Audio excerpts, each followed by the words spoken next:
Pokemon! Yeah!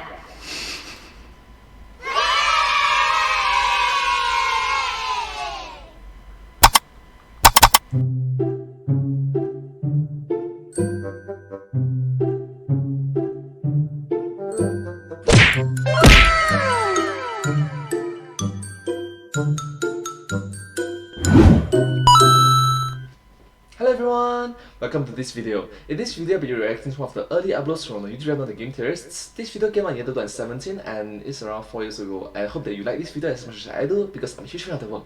And also, today is Pokemon! Yeah! And let's get started. Wow! Today we're talking about fire moves. Get lit! You get it? Because there's Charmander Which means this episode is More gonna people. be lit, fam!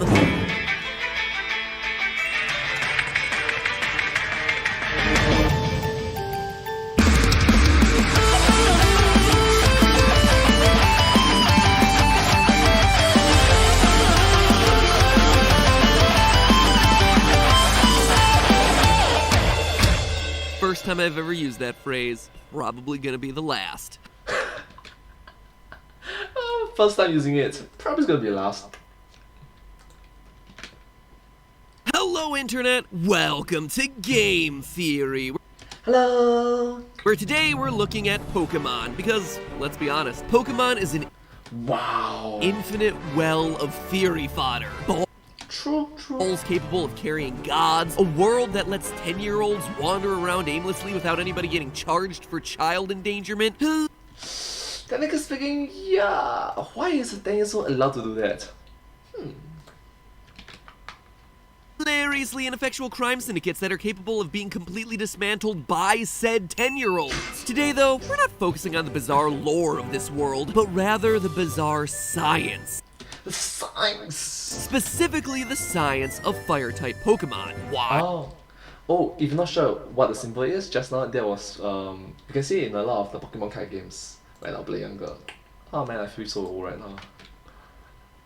Well, 3 reasons. 1, because fictional video game science is awesome. 2, because YouTube's Grant Thompson, aka the King of Random, was in town to do some science experiments, and we decided to play around with fire in ways that were very reminiscent of Pokemon fire moves, and also very reminiscent of things they tell you not to try at home.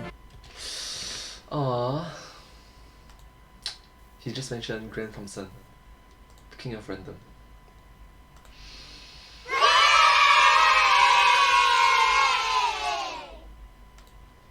Thank you so much. We miss you. Thank you so much for your videos. Stick around to see if we still have all our fingers intact. And 3, I just finished working on a deadlock debate against Austin. You know, Austin from The Science! Where he defends Charmander as the best Gen 1 starter Pokemon, and if I don't say so myself, I utterly crush him in it. And so now I want to rub it in by doing an episode covering the Pokemon that he lost defending. You lost. Anyway, that episode will be coming out in a few weeks, so if you have an opinion on who the best Pokemon starter is, and you want your voice to be heard, well then take this opportunity to headbutt that subscribe button to get notified of when it comes out to make sure that your favorite starter wins. So is it fire, water, or grass? Personally, I will choose water. So yeah, be like water, my friend. The next 3 seconds, can you quick attack that subscribe button and let me know in the comments below whether you're a member of the Bulba Buddies, the Squirtle Squad, or the Charmander Champions? 1, 2, 3. Fantastic! Now that there's a large head-sized hole where your subscribe button used to be, let's begin with Charmander. One of the most beloved starters and perhaps the most iconic evolutionary sequence in the entire Pokemon series. Well, except for Charmeleon, he's like the awkward puberty portion of that evolutionary tree. And if there's one feature that made Charmander iconic, it's his flame tail. Well, in retrospect, it's the only thing that made him iconic, considering Charmander's design would literally just be like a baby dinosaur lizard without it. It's like a baby dinosaur lizard without it. Regardless, question 1 of the day, what keeps that flame tail burning? It's actually an important mystery for the Pokeverse since the tail flame is often linked to the survival of the Charmander. According to Brock in episode 11 of the anime, Charmander, the stray Pokemon, now it's waiting out there in the rain for you. And if its tail flame goes out, it'll die. This is also supported in the games as the Charmander Pokedex entry in Fire Red reads, Charmander, from the time it is born, a flame burns at the tip of its tail. No. Its life would end if the flame were to go out. Wait. Note that these Pokemons came off Pokemon eggs. So technically speaking, the egg inside will be burnt, isn't it? Well, that would seem like it's giving us an important clue as to how these flame tails work. However, if we look at other Pokedex entries, this appears to just be flat out wrong. According to Silver, Gold, Platinum, Diamond, Pearl, Stadium 2, and others, these flame tails are just an indicator of Charmander's life force. If he's feeling strong, it burns brightly, and if he's sick or dying, it weakens and eventually goes out when he dies. What Brock and that first Pokedex entry did was mistake cause and effect in what's known as the questionable cause logical fallacy. The questionable cause logical fallacy. Huh. The more you know. Wow. I didn't know that. Like seriously, I don't know that. I heard before something called like causation isn't correlation. I think something like that. Okay, causation doesn't necessarily means causation, I think. Or post hoc ergo prompter hoc, Latin for after this, therefore because of this. They assume that because one thing happened after another thing happened, i.e. the flame tail goes out and then immediately afterward they saw the Pokemon die, that the two were causal, when in actuality they were just correlated. It'd be like Ash in the anime changing his hat, then losing a bunch of Pokemon matches and him blaming his changed hat for all those losses, when in actuality the real reason might be, oh, I don't know, ignoring all type advantages and using Pikachu for literally every battle. Using Pikachu for literally every battle. Oh my gosh, come on, do a little practice, you know, strategize a bit, plan here, plan there. There's a type advantage for each Pokemon.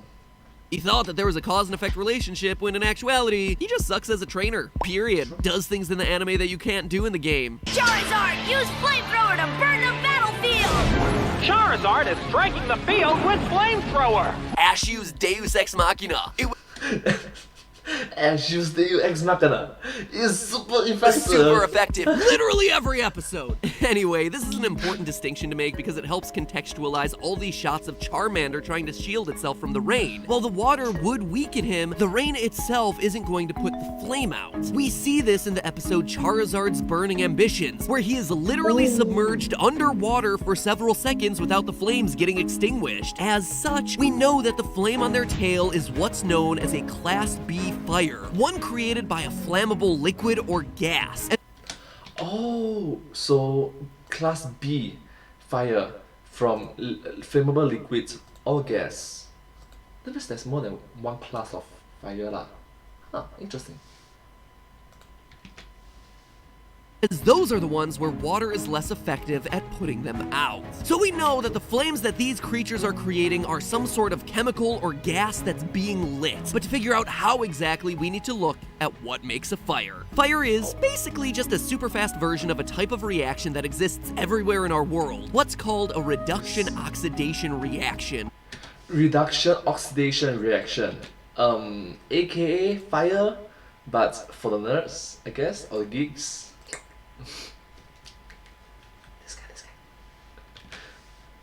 Or redox reaction. Redox reaction. Sure, oxidation is the loss of electrons, and reduction is the gaining of electrons. Basically, it's just another way of saying an electron swap, like an atomically small flea market. Rust on a car is one of the classic examples of a really slow redox reaction. Adding heat, though, speeds up this process by putting energy into molecules. And if you add enough heat, eventually you can get a fire. Now, you may have heard of something called the fire triangle. Basically a way of visualizing the three necessary components for any fire. Yes, you need oxygen, you need heat, and you need fire. The heat can be a spark, something like that. Heat, oxygen, and fuel. And sure, that was all well and good, and it made a lot of sense, but then the fire triangle got jealous of the food pyramid because the food pyramid got a snazzy new millennial upgrade a few years ago, and so the fire triangle decided to change too. What? Fire triangle is evolving? What? He's like, what? Fire triangle is evolving? To what? Fire triangle evolved into fire tetrahedron. Fire tetrahedron. No joke, the fire triangle is now known as the fire tetrahedron. Ladies and gentlemen, this is how people keep their jobs. So anyway, they added a new ingredient, creating a shape that looks like this, which honestly reminds me of the Triforce. The Fire Triforce? That's what it should be called! How much cooler would that be getting taught in Boy Scout camps? Or your brownies troop? That is what it shall be called from here on out. The Fire Triforce. Nintendo, if you're listening to me, next Zelda game, include a Fire Triforce. It would be so cool and educational. Anyway, the Fire Triforce consists of heat, oxygen, fuel. Fire Triforce. Man, that's awesome. Like, seriously awesome. Wow. Like, wow.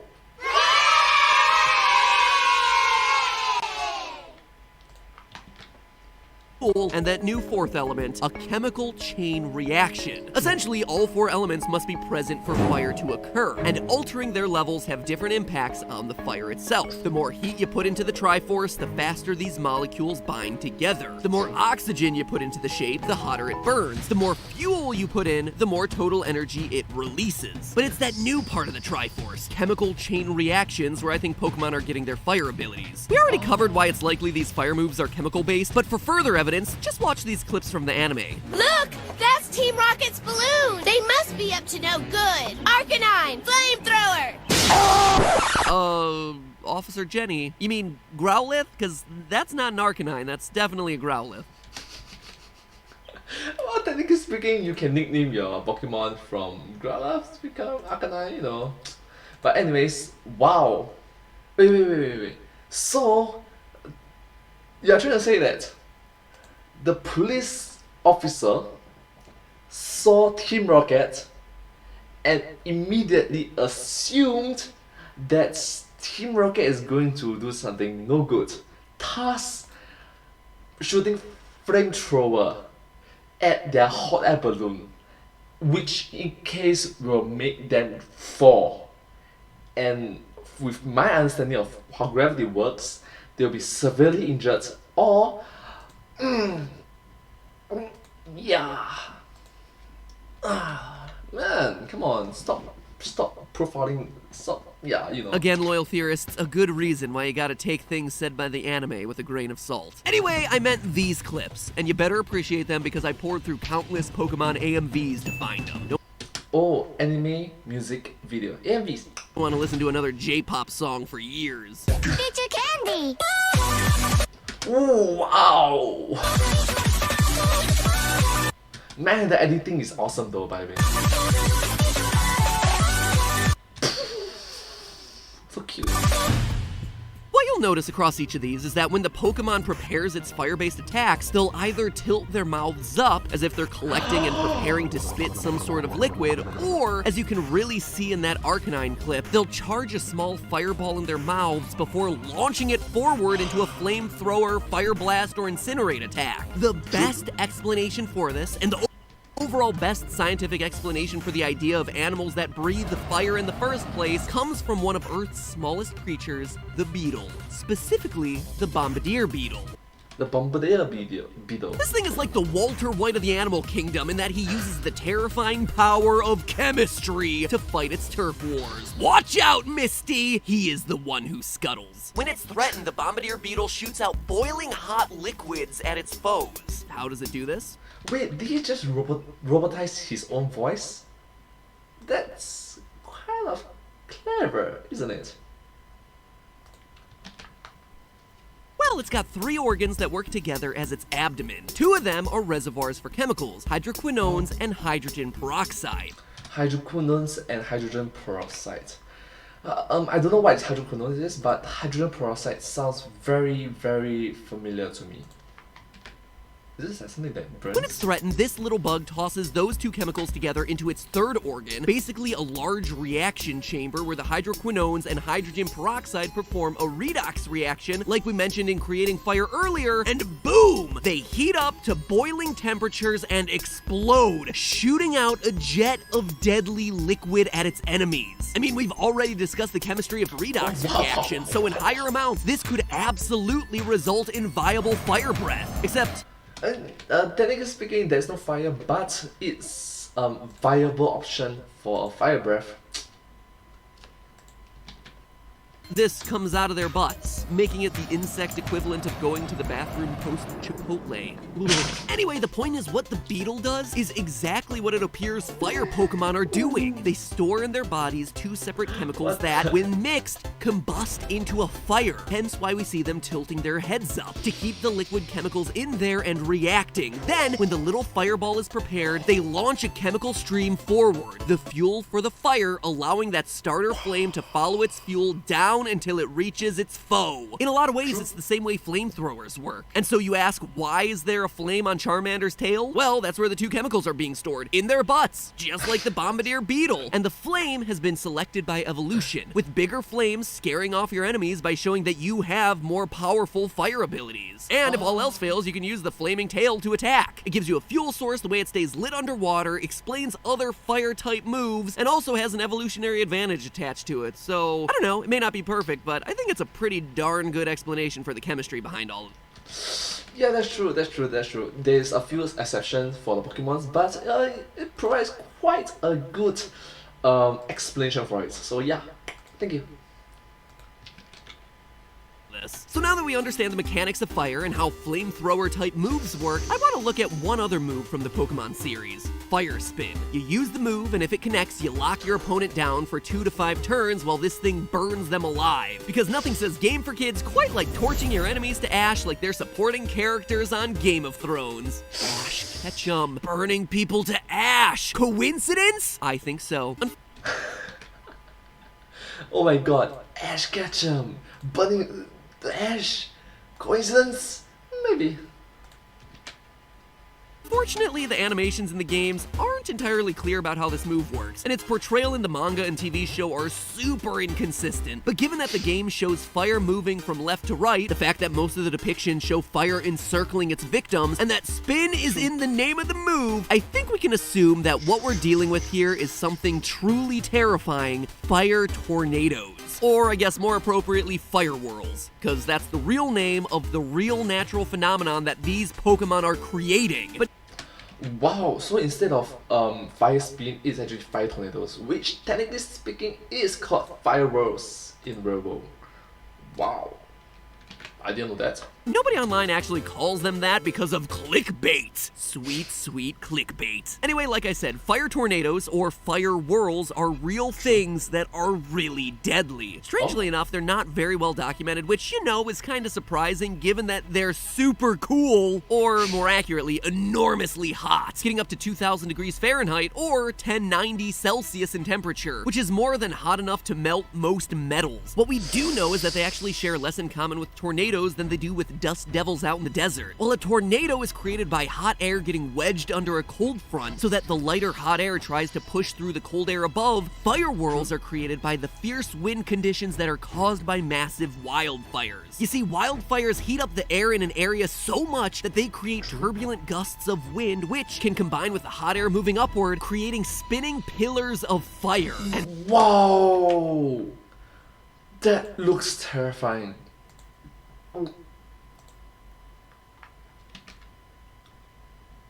that spin is what makes fire whirls so dangerous. It means that they're spinning in or sucking in more oxygen than a standard non-spinning fire. And as we know, oxygen is one of the key ingredients in our Triforce. The gusts that these things create also mean, in the wild, that they move, which means that a fire that would ordinarily burn out due to lack of fuel will actually whirl on to new areas, finding and burning up more fuel as it goes, but never quite running out.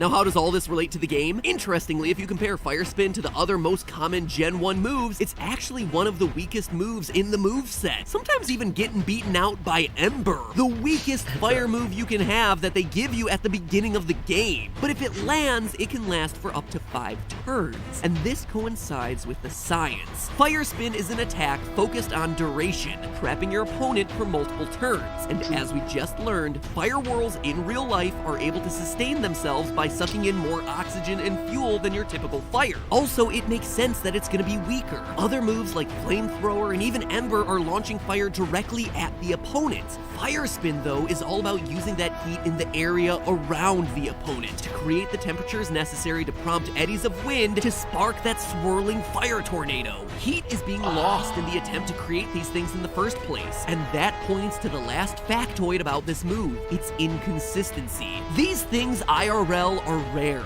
popping up only occasionally. The conditions have to be just right to make them happen. That's probably why, in the game, it has one of the lowest accuracy percentages of any fire move. True. With an accuracy of 85, it's not necessarily the best move that you want to give to your Pokemon. Not necessarily the best one, but it works. And even then, the number of turns it actually lands for varies greatly. But hey, while they might not pop up all that often in real life, they're actually surprisingly easy to create in your own backyard. Like I did with the King of Random specifically for this episode. Sometimes you get tired of game theories being just theories. We miss you, Grant Thompson. We miss you, the King of Random. Thank you so much. I mean, seriously, your videos are awesome. Sometimes you gotta make a game theory a game reality. And today I did just that. But hey, that's just an experiment. An experiment that almost burned down my backyard. Thanks for watching. And if you think Grant and I are done, we ain't. Wow, that's awesome. Wow, my gosh.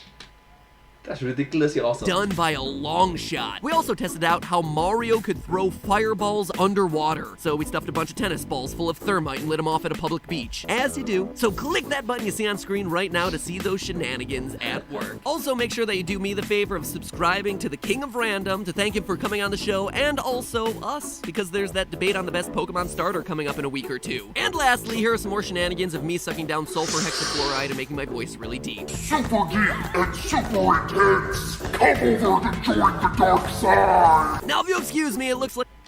Why didn't you say, when you're stuck in there, why didn't you say, by the way, there's just a Jerry, come Jerry, thanks for watching. Come on, you guys say that, come on, that'd be awesome.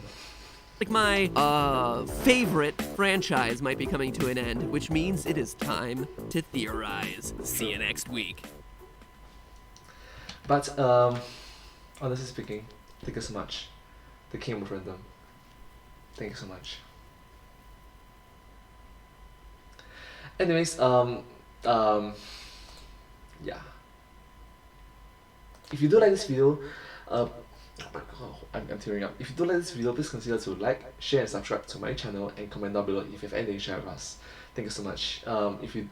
The video that I created came from the YouTube channel The Game Theorists, and their videos are awesome.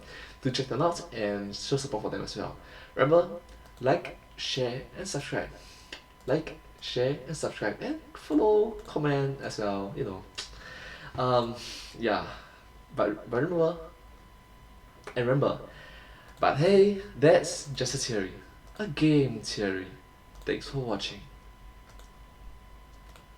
We miss you. Thank you so much.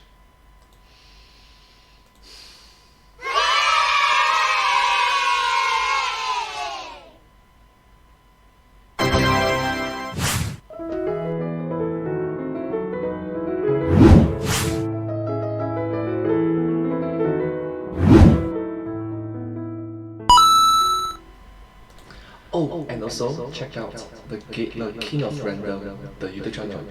Their videos are amazing as well. Thank you. Yeah.